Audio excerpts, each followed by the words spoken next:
Hello, welcome to our YouTube channel the Abhyas Academy. कैसे हैं सब लोग? एकदम ज़बरदस्त। चलिए, बहुत अच्छा। तो आज स्टार्ट करते हैं। जैसे कि कोऑर्डिनेशन केमिस्ट्री चल रहा है, तो उसके एक नए और बहुत इम्पोर्टेंट टॉपिक जिसका नाम है वैलेंस बॉन्ड थ्योरी। लेकिन उसको पढ़ने से पहले एक और इम्पोर्टेंट टॉपिक है जिसका नाम है इफेक्टिव एटॉमिक नंबर। उसके बारे में पढ़ते हैं, ठीक है? तो इफेक्टिव एटॉमिक नंबर रूल है, उसके बारे में जानते हैं क्या है वो। देखिए, एक इफेक्टिव एटॉमिक नंबर रूल क्या कहता क्या है।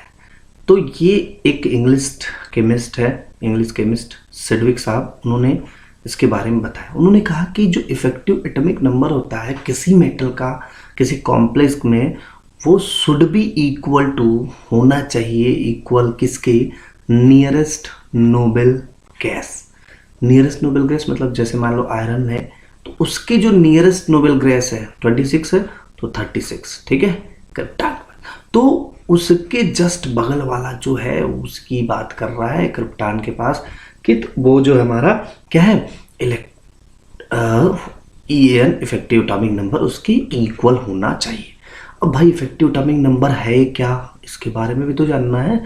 इफेक्टिव एटॉमिक नंबर कुछ नहीं, जैसे किसी मेटल का क्या होता है, एटॉमिक नंबर होता है। किसी मेटल का क्या है, एटॉमिक नंबर है। तो वो एटॉमिक नंबर हम लोग क्या करते हैं कि जितने इलेक्ट्रॉन्स उसमें होते हैं, एटॉमिक नंबर क्या होता है, इलेक्ट्रॉन्स के नंबर बता देते हैं ना। जैसे He में 2 इलेक्ट्रॉन है तो एटॉमिक नंबर 2 हो जाएगा, होगा ना भाई।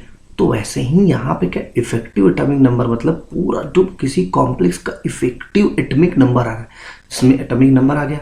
अब किसी Fe पे 2+, 3+ है, इसका मतलब क्या है, 2 इलेक्ट्रॉन वहाँ से निकले हुए हैं, 2 इलेक्ट्रॉन बाहर गए हुए हैं। या 3+ है तो इसका मतलब 3 इलेक्ट्रॉन बाहर गए हुए हैं, यही ना। तो जितने ऑक्सीडेशन स्टेट आएंगे प्लस में, उसको माइनस कर देंगे यहाँ पे, ठीक है। अब माइनस कर देंगे, प्लस क्या हो रहा है, मेटल को इलेक्ट्रॉन कोई दे रहा है। अब जितने इलेक्ट्रॉन देगा, कोऑर्डिनेशन नंबर होता है कितना, इलेक्ट्रॉन पेयर में होता है, तो इस वजह से 2 इंटू कोऑर्डिनेशन नंबर कर देंगे, जितना इलेक्ट्रॉन पेयर दे रहा था उतना हो जाएगा हमारा, ठीक है, समझ रहे हैं। तो इफेक्टिव एटॉमिक नंबर कुछ नहीं है, मेटल के पास टोटल नंबर ऑफ इलेक्ट्रॉन्स उसके कितने आ रहे हैं, वही भैया क्या है, इफेक्टिव एटॉमिक नंबर। सिंपल एकदम, कुछ नहीं है, ठीक है। अब इसको कैलकुलेट करके करते हैं, वो देख लेते हैं हम लोग। चलिए दादा स्टार्ट कर देते हैं। देखिए, इफेक्टिव एटॉमिक नंबर हमको क्या करना है, कैलकुलेट करना, देखिए अपने मन से। तो अगर मान लो इस तरीके का एक कॉम्प्लेक्स है FeCO5, ठीक है, FeCO5 है। यहाँ पे एक कॉम्प्लेक्स है जिसका हमको इफेक्टिव एटॉमिक नंबर कैलकुलेट करना है। तो EN का फॉर्मूला बताइए, क्या लिखा था कि एटॉमिक नंबर Fe का कितना होता है, 26 माइनस ऑक्सीडेशन स्टेट, यहाँ तो 0 है, कुछ नहीं है, 0 प्लस 2 इंटू कोऑर्डिनेशन नंबर कितना, 5, मोनोडेंटेट लिगेंड है, तो हो जाएगा 26 प्लस 10 दैट इज 37। तो इफेक्टिव एटॉमिक नंबर कितना आ गया, 36 आ गया। दूसरा एग्जांपल देखते हैं, K4FeCN6 अगर है, ऑक्सीडेशन स्टेट निकालिए, +4 plus x minus 6। Oxidation state के वीडियो आपको पूछे मिल जाएंगे ना।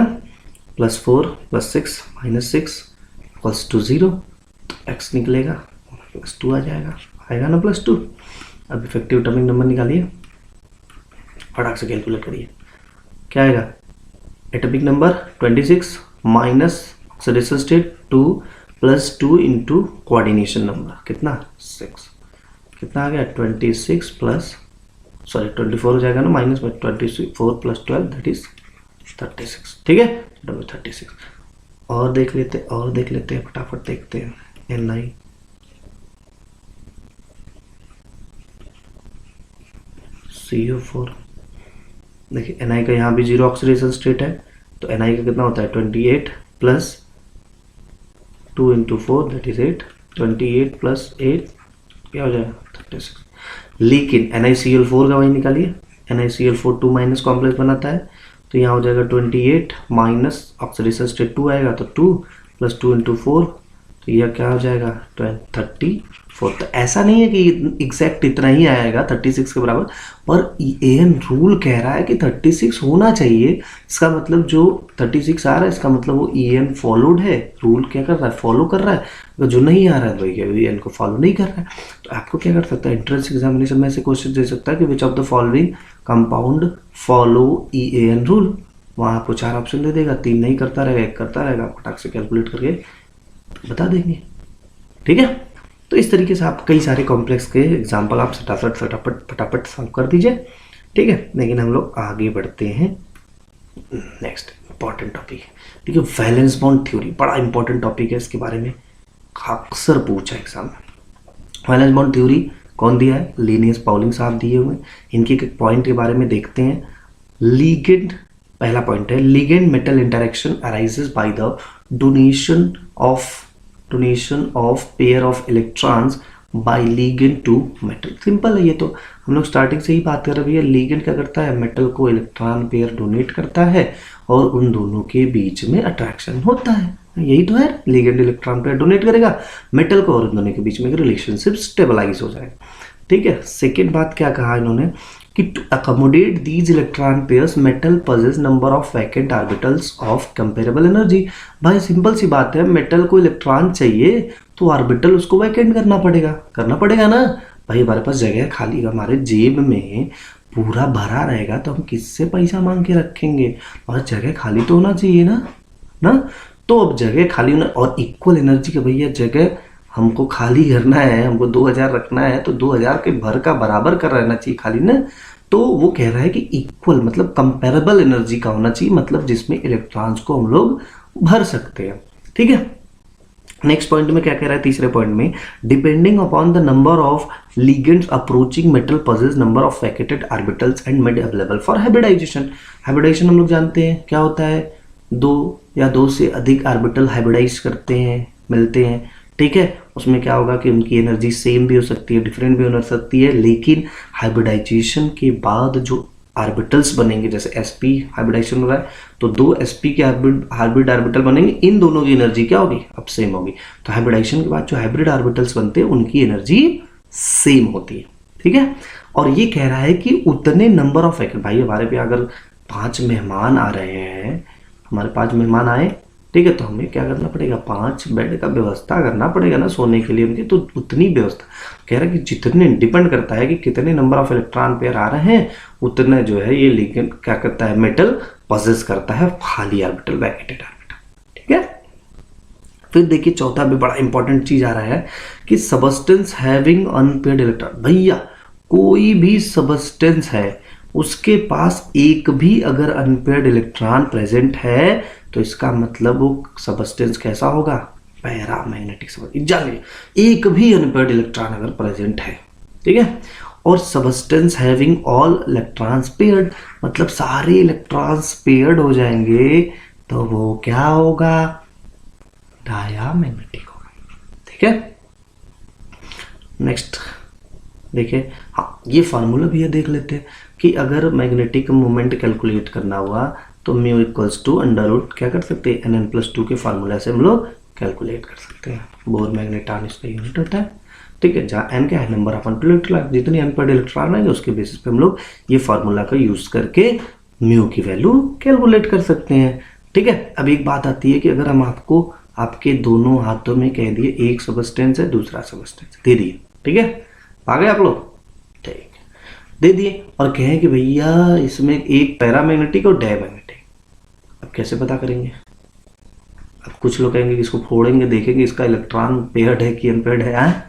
ना ना ना ना, वो कैसे देखेंगे, आप अपनी आंखों से इलेक्ट्रॉन को देख पाएंगे क्या, पॉसिबल ही नहीं है।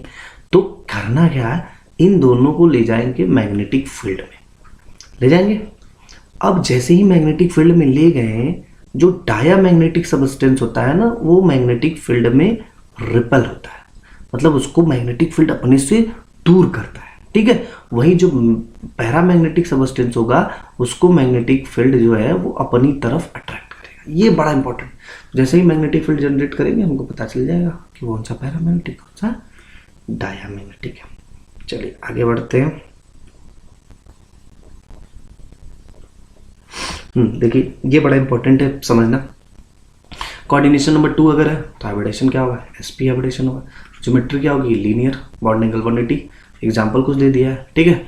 वही कोऑर्डिनेशन नंबर 3 होगा तो हाइब्रिडेशन sp2 होगा, उसके लिए ज्योमेट्री क्या होगी, ट्राइगोनल प्लेनर होगी।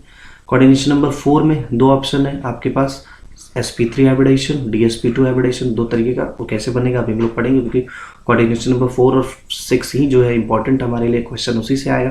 तो sp3 जब बनेगा तो टेट्राहेड्रल, dsp2 बनेगा तो स्क्वायर, उसके दो एग्जाम्पल आपको दिए हुए हैं, ठीक है। उसके बाद 5 नंबर के कोऑर्डिनेशन पर dsp3 होता है, sp3d होता है, स्क्वायर पिरामिडल और ट्राइगोनल बाइपिरामिडल, यहाँ दिया हुआ है dsp3 के बारे में, FCO5 एग्जाम्पल है, ठीक है। और कोऑर्डिनेशन नंबर 6 में दो तरीके के इनर ऑक्टाहेड्रल और आउटर ऑक्टाहेड्रल बनता है, दो तरीके के कॉम्प्लेक्स बनते हैं, ठीक है। तो ये ध्यान रखेंगे यहाँ पे, इसके कुछ एग्जाम्पल यहाँ दिए हुए। तो D2 इनर ऑक्टर क्या होता है, ये D2 जो इनर वाला D इन्वॉल्व हो रहा है, यहाँ बाहर वाला दूसरा वाला आगे वाला D इन्वॉल्व, इसी वजह से उसको आउटर बोलते हैं, उसको इनर बोलते हैं, ठीक है। चलिए नेक्स्ट बढ़े। देखिए अब क्या है कि हम लोग एक एक के बारे में थोड़ा डिस्कस करेंगे। अब इस कोऑर्डिनेशन नंबर 4 में दो तरीके की ज्योमेट्री बन रही है, हाँ, टेट्राहेड्रल और स्क्वायर प्लेनर। टेट्राहेड्रल के एग्जांपल हम लोग क्या लिए थे, अभी क्या लिए थे, NiCl4 स्क्वायर प्लेनर का था 2-, और टेट्राहेड्रल वाला क्या था, NiCl4 था ना 2-। अब इन दोनों के बारे में थोड़ा बढ़िया से समझते हैं कि कैसे हाइब्रिडेशन क्या आ रहा है, ठीक है। चलिए देखते हैं।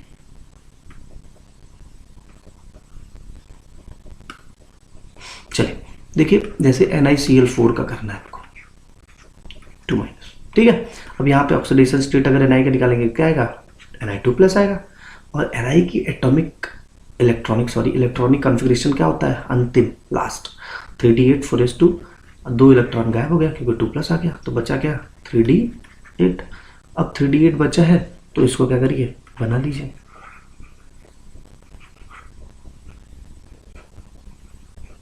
एक 2 3 4 5 6 7 और 8 इलेक्ट्रॉन बचे, ये यहाँ पर यस, और आगे का।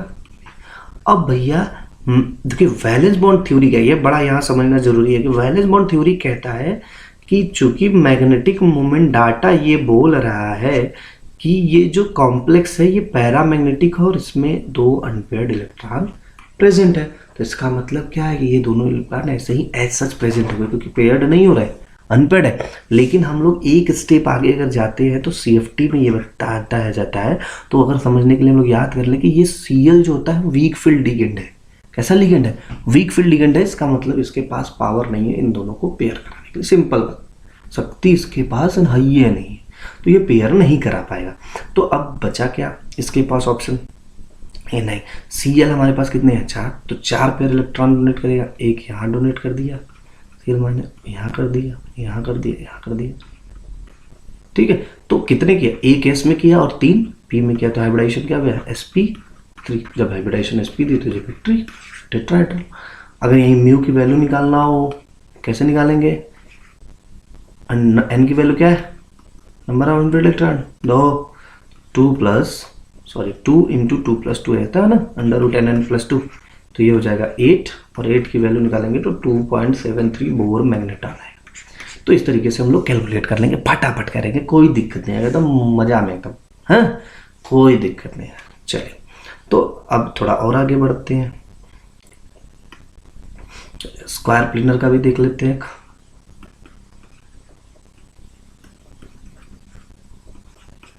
जी नहीं है भाई, सी है, ठीक है।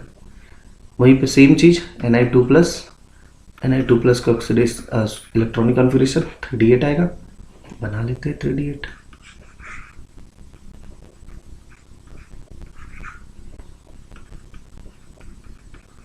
फटाफट बनाते हैं, एक तो अनपेयर्ड रहेगा, खाली आएगा,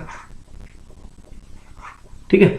अब क्या होगा, जैसे ही Cn अप्रोच करेगा, देखिए VBT क्या कहता है, हम लोग VBT पढ़ रहे थे, इसको भी ध्यान रखेंगे। VBT कहता है कि हमारा जो मैग्नेटिक मोमेंट डाटा है वो बोल रहा है कि ये जो कॉम्प्लेक्स है इसके पास कोई भी अनपेयर्ड इलेक्ट्रॉन प्रेजेंट नहीं है, मतलब ये डायामैग्नेटिक है। क्या है, डायामैग्नेटिक। इसका मतलब क्या है, ये जो दोनों अनपेयर्ड इलेक्ट्रॉन है ये पेयर्ड हो जाएंगे। अब CFT से समझने के लिए Cn माइनस एक स्ट्रॉन्ग फील्ड लिगेंड है। क्या है? स्ट्रॉन्ग फील्ड लिगेंड है। ये क्या कहेगा, इसको एक थप्पड़ लगाएगा, है अलग अलग रूम में रहोगे, इन सब की तरह अच्छे बच्चे की तरह इधर आ जाओ, तो ये यहाँ पटाख से कूद जाएगा और ये खाली कर देगा। अब जब खाली कर देगा तो यहाँ आसानी से आकर के Cn माइनस इलेक्ट्रॉन दे देगा, यहाँ दे देगा, यहाँ दे देगा, यहाँ दे देगा, यहाँ दे देगा। 4 है Cn minus, Cn minus, Cn minus, minus और Cn माइनस, है ना।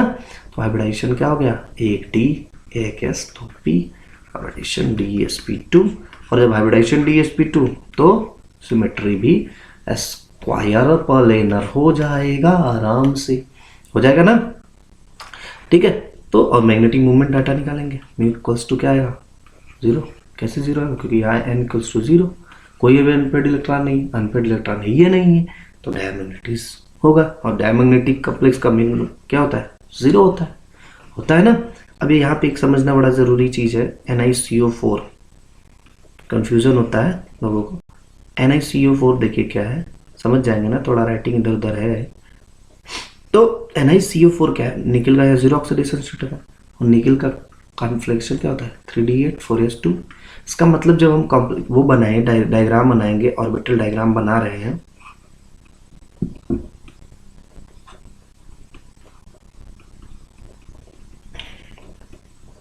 एक अनपेड यहाँ है और ये S वाले दोनों भरे हैं, ठीक है। ये 2 नहीं है, एक ही है भाई S का, ठीक है। और बाकी के आगे के 3 भाई खाली। अब क्या होता है ना, ये जो CO है, अब कंफ्यूजन ये होता है कि CO तो स्ट्रांग है, तो ये इसका मतलब DsP2 बनना चाहिए स्क्वायर प्लेनर। ना ना ना, ये S का इलेक्ट्रॉन तो यहाँ है ना भाई, निकिल 0 में ऑक्सीडेशन, तो S का इलेक्ट्रॉन है। तो जो CO मेहनत करता है वो कहाँ मेहनत करता है, इन दोनों को उठाता है। खाली करो भाई, कम से कम तुम ही खाली कर दो, हम यहाँ आने वाले हैं।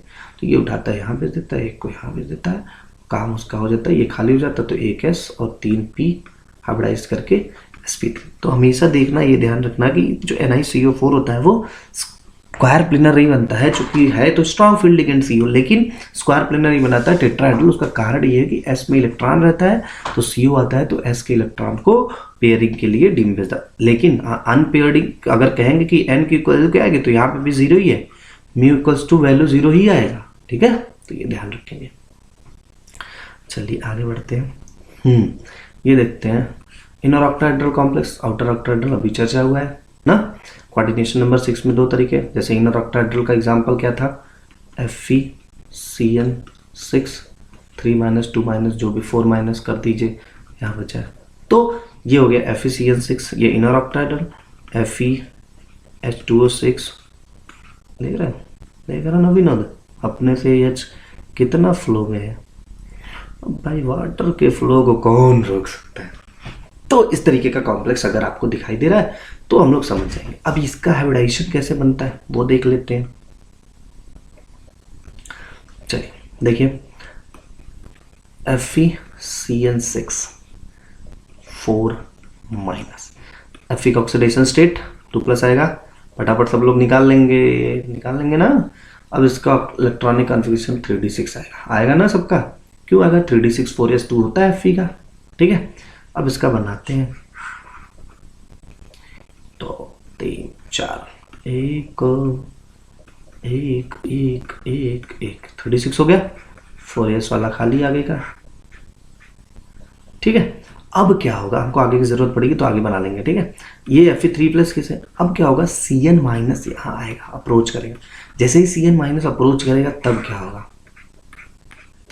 देखिए Cn- अप्रोच किया, तुरंत इन दोनों को बोलेगा कि काम करो, अलग अलग जो है ना इसको खाली करो, 2 रूम फटाक से, चलो इन दोनों रूम में शिफ्ट हो, तुरंत निकलो। तो ये यहाँ से आकर के आराम से बेचारा, क्योंकि अब देखो यही काम गड़बड़ है, ये पावरफुल है।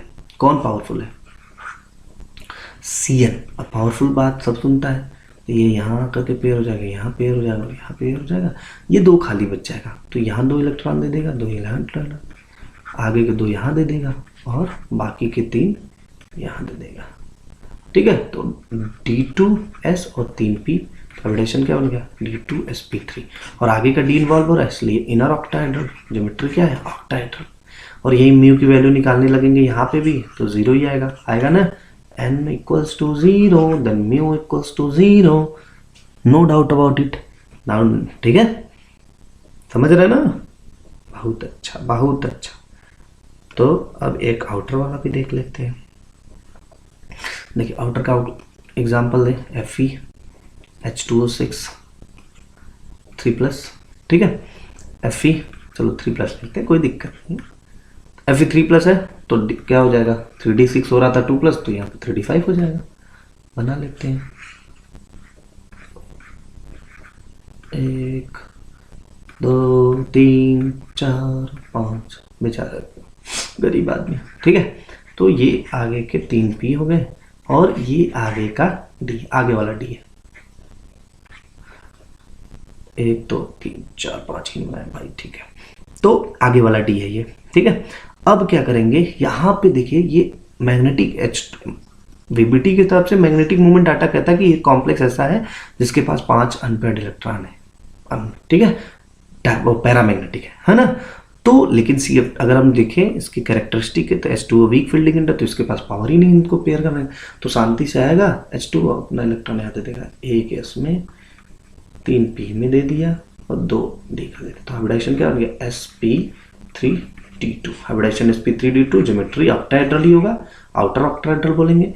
म्यू की वैल्यू यहाँ कैलकुलेट करने जाएंगे तो √n+2 वाला फार्मूला लगाएंगे फटाक से, अंडर रूट हो जाएगा 5 + 2 तो √35 आ जाएगा, और √35 को सॉल्व करेंगे तो 5.94 मैग्नेट्रॉन आएगा। तो इस तरीके से मैग्नेटिक डाटा कैलकुलेट करेंगे। तो यहाँ देखिए क्या है ना, ये जो हम लोग ऑर्बिटल डायग्राम बना रहे हैं, तो जब भी कॉम्प्लेक्स बनाएंगे ना तो कॉम्प्लेक्स में ये इन चीज़ों का ध्यान रखेंगे, ठीक है।